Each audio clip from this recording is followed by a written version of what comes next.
Снег ішоў цэлыя суткі. На асобных участках дарог галалёдзіцца снежныя заносы. Вось як выглядаў Брэст у нядзелю днём. Умовы для праезда і прахода на брэсцкіх вуліцах значна палепшыліся. Большасць дарог і тратуараў расчышчана. Забяспечаны пад'езды да жылых і да адміністратыўных будынкаў. Да, почистить даже во дворе.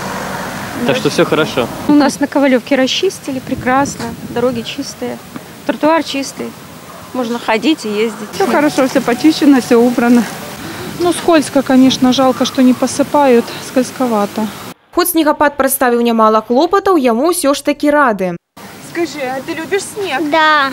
А почему ты любишь снег? Потому что можно в снежки играться. А еще почему? Можно снеговика делать. Очень замечательно, хорошо, что идет снег. Да? Почему вы любите снег? Потому что можно покататься на лыжах. Настроение поднимает. Холод не люблю, но снег люблю. Отличная погода, зимнего периода. Потому что в снежки можно порыгать. А вы играете в снежки? Ну еще бы, могу вот с вами хоть сейчас. Ну, больш падрабязней аб тым, як паўплывала снежнае надвор'е на жыццё рэгіёна, даведаемся ў наступных выпусках.